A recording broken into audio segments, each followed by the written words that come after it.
오늘은 히브리서 10장 19절부터 25절 말씀을 가지고 22절 부분에 나타나는 참 마음과 온전한 믿음으로 하나님께 나아가 참 마음과 온전한 믿음으로 하나님께 나아가 성경 그대로 제목을 정했습니다. 2019년도에 코로나 때문에 굉장히 힘들었죠. 그래서 정부에서조차 대면 예배를 금지시키기도 했습니다. 그래서 온라인 예배를 드리기도 했습니다. 그런 와중에 목사들은 자기 동선을 숨기기 급급했어요. 아니, 하나님 앞에 나와서 정부에서 예배 못 드리게 한다 할지라도 하나님 앞에 나와서 예배 드렸으면 예배 드린 거 숨길 필요 없잖아요. 사실상 로마서 13장 1절에 보면 권세자들에게 굴복하라 그랬어요. 그는 하나님께로 낫다고 했어요. 권세자들이. 하나님께서 정하신 것이다. 지금 대통령 세운 것도 하나님이고 하다. 그런데 중요한 것은 그들이 이 대한민국 법이 있습니다. 그 법을 지키라는 것입니다. 그런데 하나님께 나가는 것, 하나님께 예배 드리는 것을 못하게 하면은 그것은 우리 목사들이 정면으로 반박해야 할 문제가 되겠죠. 왜? 다른 것은 다 우리가 권세자들에게 굴복할 수 있지만 하나님께 대한 것만큼은 그들의 뜻을 따라서는 안 된다는 것이죠.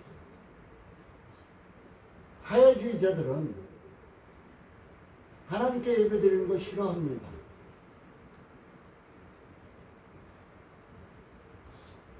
그때 참으로 많은 사람들이 교회를 떠났고, 그때 많은 목사들이 자기의 동선을 숨기고 하는 것이 참으로 안타깝고 부끄럽기도 했습니다.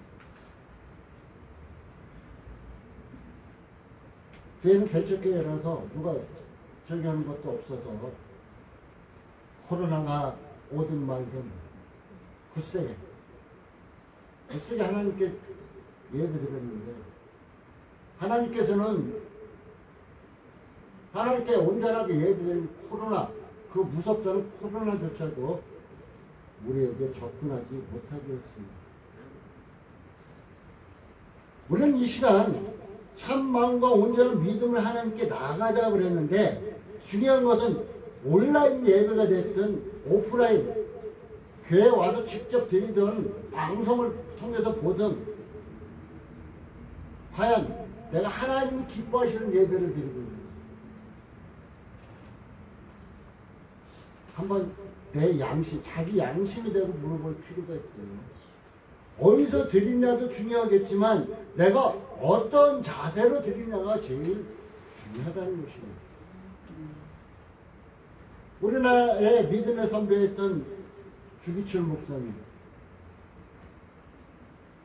그는 일본군 순사들이 총칼 앞에서 당당하게 말씀을 대언하고 하나님 앞에 당당하게 예배를 드렸습니다. 그는 순교당하셨지만 하나님 앞에는 부끄럽지 않은 자 모습으로 살았다는 것이에요. 우리는 사람들 눈에 아름답게 비치고 하나님 앞에 부끄럽게 살 때가 너무너무 많이 있다는 것입니다. 초대교회 당시에는 어땠어요? 박해가 일어나니까 카타콤이라는 동굴 속으로 숨어 들어가서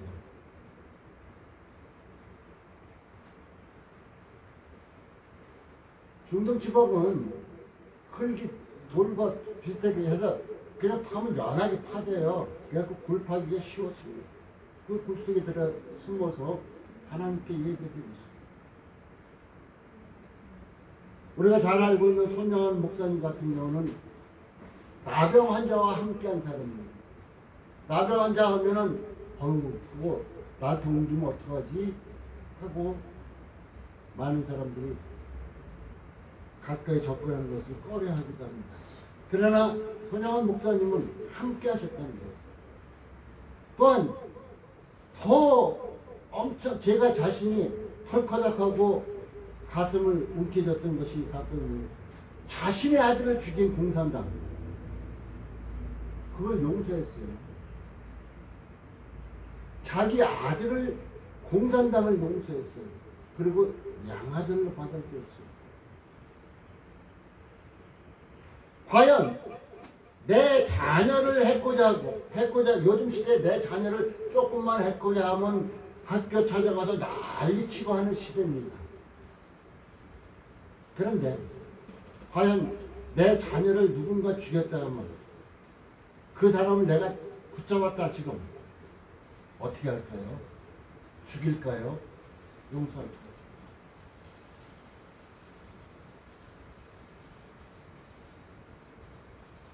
그런데 그는 손영환 목사님은 진정한 그 자기 아들을 죽인 자가 진정으로 회개하는 그 모습을 보고 용서하셨고 받아들이셨다는 것입니다.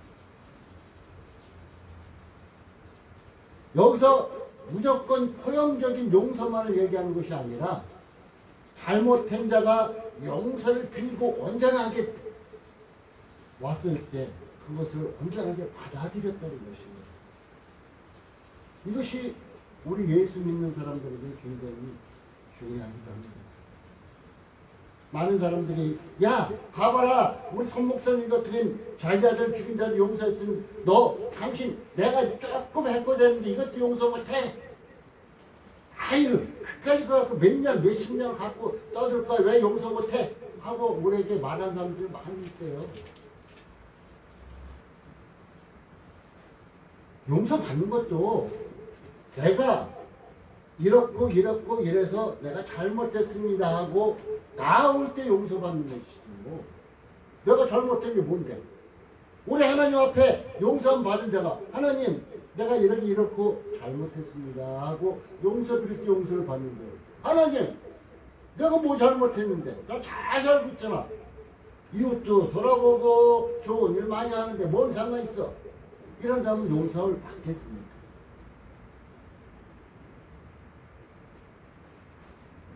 우리 하나님의 말씀을 가지고 악용할 때가 너무너무 많아요.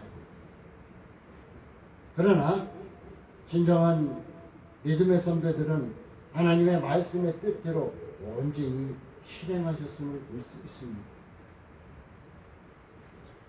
오늘 성경에 보면은 형제들아 우리가 예수의 피를 힘입어 성소에 들어갈 담대함을 얻었나니 그 길은 우리를 위하여 휘장 가운데를 열어 놓으신 새롭고 산 길이요 휘장은 저의 육체다 얘기해 주는 것입니다. 그 옛날은 성소와 지성소가 분리되어 있었습니다. 그 지성소 안에는 아무나 들어가지도 못했어요. 대제사장이 1년에 한 번씩 백성들의 죄를 위해서 들어갔던 것입니다. 근데 그 성소의 휘장이 갈라져 버렸습니다. 예수님이 십자가에 못 박혀 돌아가셨고 휘장이 찢어졌습니다. 그래서 오늘 성경에 그걸 제대로 얘기해 주고 있잖아. 예수의 피를 힘입어 성소에 들어 하나님 앞에 나아갈 담력을 얻었나니 그 길은 우리를 위하여 시장 가운데 열어놓은 새롭고 산 길이다. 산 길. 죽은 길이 아니라 산 길이다. 시장은 저의 육체, 예수님의 육체다. 예수님이 십자가에 돌아가시면서 예수님을 통하여서 우리가 하나님 앞에 담대하게 나아갈 수 있다고 얘기해 주고 있습니다. 그러면 우리는 어떤 자세와 어떠한 마음으로 하나님께 나가야 될까요? 이 시간 나는 어떤 자세로 나와야 될까? 그냥 예배 드릴 때 보면은 목사들도 대충 그냥 설교 오고 대충 읽는 사람도 있고 또 듣는 사람도 그냥 생각은 집에다 두고 오고 아 이따가 끝나고 어디 가야지 하고 생각 다 분산시키는 사람도 있고 어떤 사람은 하나님의 말씀을 귀를 쫑긋해서 받아들이는 사람도 있습니다. 우리가 어떤 자세로 어떤 마음으로 하나님께 이 시간 나가야 될까요? 첫 번째로 22절에 우리가 마음의 뿌림을 받아 마음의 뿌림을 받았다는 것은 예수 그리스도의 피뿌림을 얘기해 주고 있습니다. 양심의 악을 깨닫고 제가 상담하다 보면은 많은 사람들이 아 나 죄 없는데요. 그래도 선하게 사는 모양이야. 그냥 선하게 나 죄 없는데요. 그 마음속에는 시기와 질투와 탐욕과 욕심이 가득 차 있는데 불구하고 나 죄 없는데 이런 사람들 많이 봤어요. 우리가 바깥으로 나타나는 행동 이런 것은 나쁜 짓을 안 했을지라도 마음속에도 나도 모르게 악한 것이 틈탈 때가 많잖아요. 그래서 양심의 악을 마음의 양심의 악을 깨달으라고 했어요. 그럼 하나님 앞에 나가요. 깨달으면 우리는 어떻게 돼요? 회개해야 되겠죠. 회개란 뭐예요? 하나님 앞에 나 하나님 이렇게 잘못했습니다. 불고 하는 것이 회개인가요? 저는 이건 1단계 회개라고 생각합니다. 온전한 회개는 돌이킴이에요. 돌이킴. 내가 울고짖음으로 말하는 것 이것을 더 나아가서 나의 삶과 생각을 잘못된 생각을 돌이키는 거예요. 온전한 가운데로 나아가는 것이 온전한 회개입니다. 많은 사람들이 회개했다고 하는데 교회 안에서 울고짖고 난리치는데 교회 문 딱 나가면 옛날 그 모습 그대로 살아가고 있어요. 그거 회개한 사람 아니잖아요. 그래서 베드로서에는 보면은 돼지가 깨끗이 모로 시켜줬는데 그 돼지굴에 다시 들어오는데 다시 가서 눕습니다. 바로 울고짖고 회개한 자가 그의 삶의 변화가 없으면은 또 돼지와 똑같은 모습으로 살아가고 있다. 여기서 양심의 악을 깨닫고 뭔가 맑은 물로 씻혔다. 그래서 어떻게 했냐? 참마음과 온전한 마음으로 나가라 얘기해 주고 있습니다. 참마음과 온전한 믿음으로 나가라. 온전한 믿음이 뭘까요? 주여 믿습니다 하면 믿음인가요? 주는 그리스도시여 살아계신 하나님의 아들입니다 하고 고백했던 베드로. 예수님이 십자가에 못 박히기 전 붙잡혔을 때 계집종 앞에서 난 모른다고 예수를 저주까지 했잖아요. 그거 온전한 믿음인가요?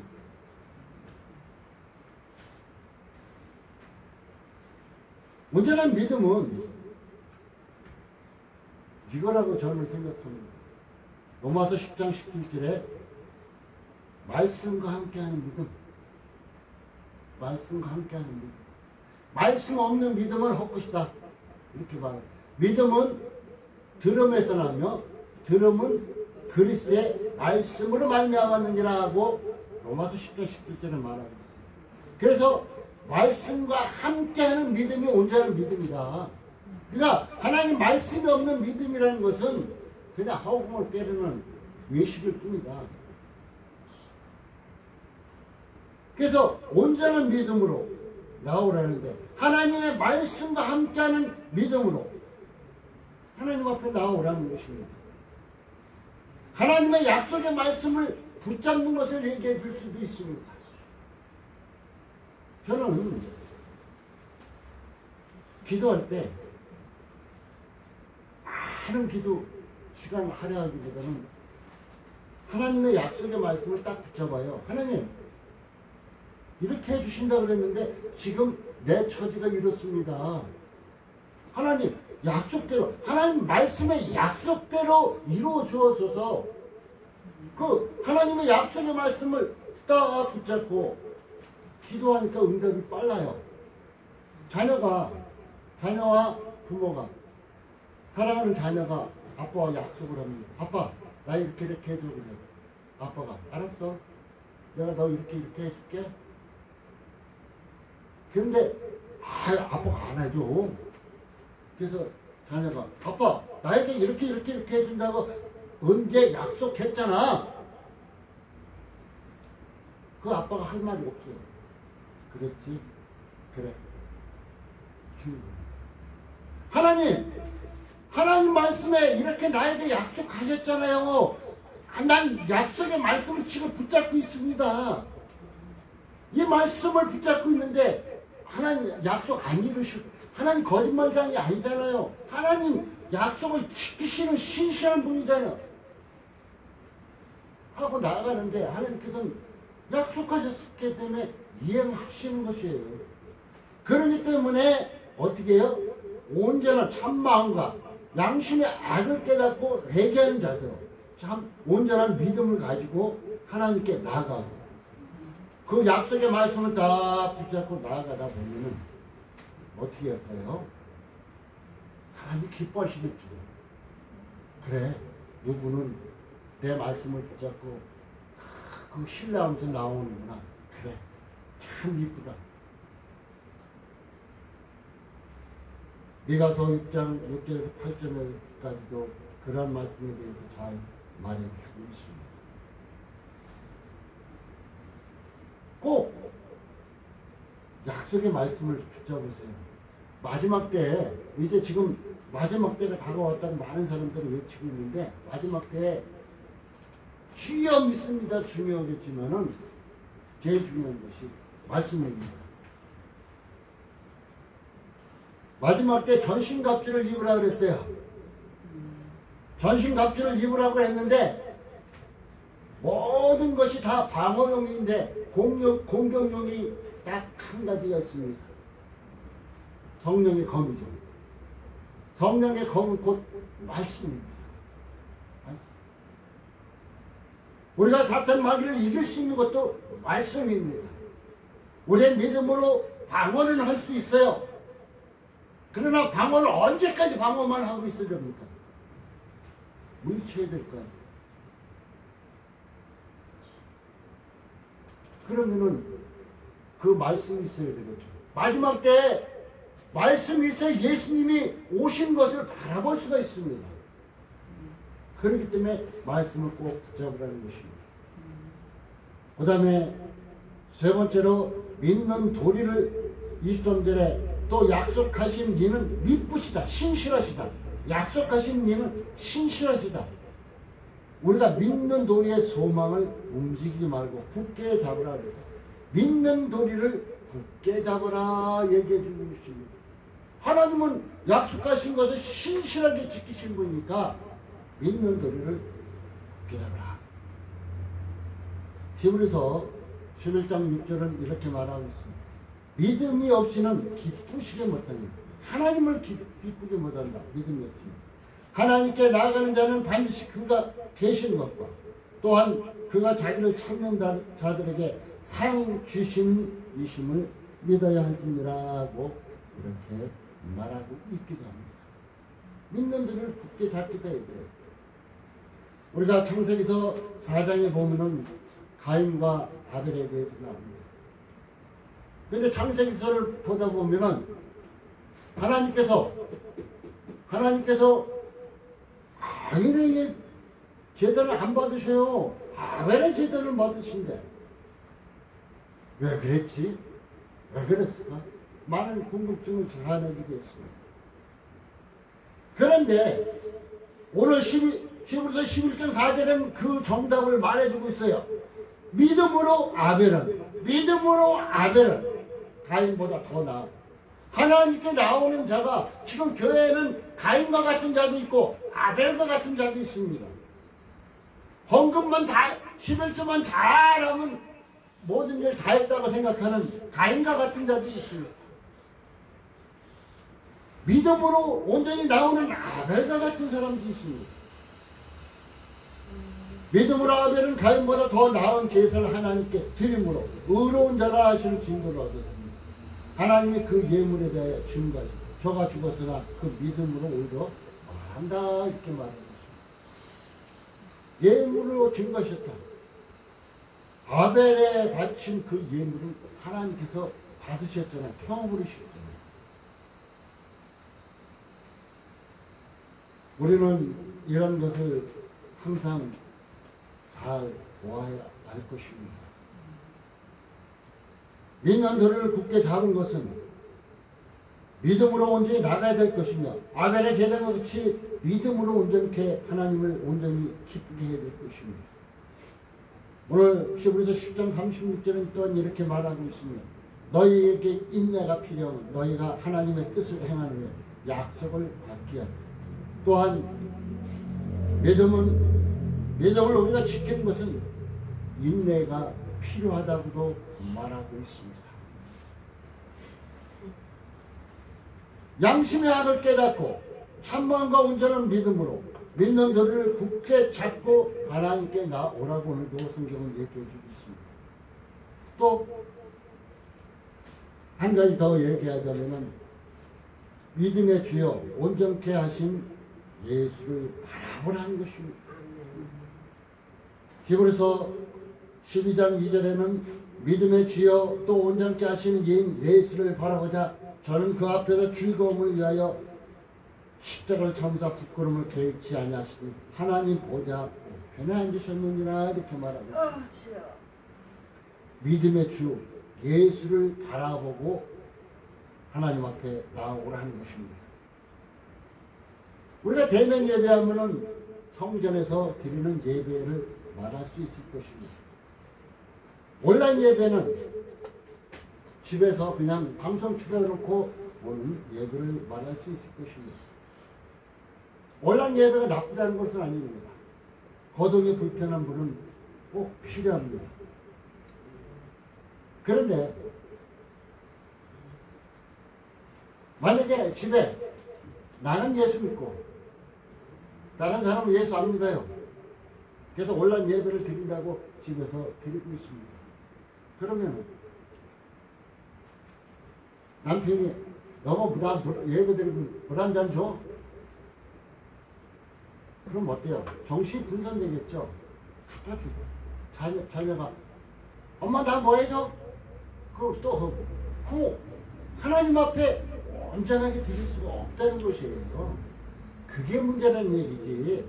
온라인이든 오프라인이든 상관없습니다. 하나님 앞에 온전하게 드리느냐 내가 어디서 드리는 게 중요한 거예요. 하나님 앞에 온전히 드리고 있느냐 이것이 중요하다는 것입니다. 우리가 사무엘상 말씀 수요일날 봤었죠. 사무엘상 15장 22절 23절에 이렇게 여호와께서 번제와 다른 제사를 그 목소리 순종한 것을 좋아하는 신같이 좋아하시겠나이까. 순종이 제사보다 낫고 듣는 것이 수양이 기름보다 나으니 이는 거역하는 것은 사술의 죄와 같고 완고한 것은 사신 우상에게 절하는 죄와 같으니라고 말하고 있습니다. 그 목소리를 순종하는 것을 좋아하신대. 하나님의 말씀이 뭐라고 여러분에게 말하고 있습니까? 오늘 하나님께서는 뭐이라고 했을까요? 폐하라고 했을까요? 25절에 보니까 모이기를 폐하는 어떤 사람의 습관과 같이 하지 말고 오직 권하여 그 날이 가까움을 볼수록 더욱 그리하자. 모이기를 폐하지 말래요. 더 모이래요. 마지막 때가 됐어요. 예배는 잘 알아야 돼요. 예배는 하나님께 드리는 것이고 목사에게 바치는 것도 아니고 하나님께 드리는 것입니다. 예배는 생명과 죽음, 천국과 지옥, 이것과 직결되었다고 볼 수가 있습니다. 믿음을 위해서는, 나의 믿음을 위해서는 매일 드릴 수도 있다는 것이에요. 초대교회 때는 매일 드렸어요. 매일. 주일 예배 한 번으로 모든 것을 극복할 수 있다면 한 번은 되겠죠. 그러나 믿음이란 주께로 가까이 나가기 위해서 더욱 간절해야 할 것입니다. 믿음이라는 것은 믿음이 크면 클수록 하나님께 나가는 것이 더 간절해진다는 것이에요.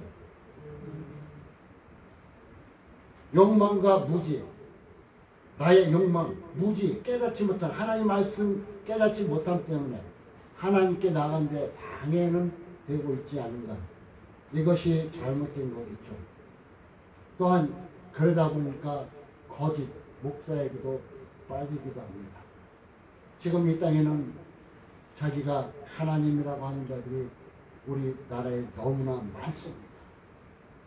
하나님의 말씀을 잘 마음속에 새겨두십시오. 그 말씀을 마음속에 새겨두면 이것이 진짜인가 거짓인가도 구별될 것입니다.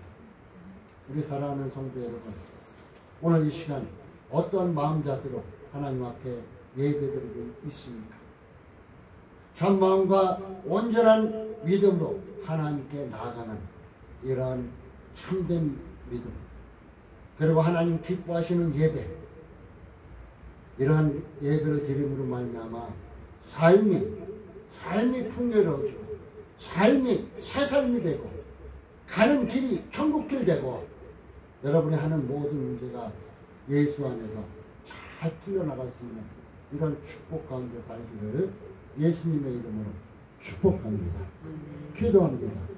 하나님 감사를 드립니다. 귀하고 복된 시간 허락하시고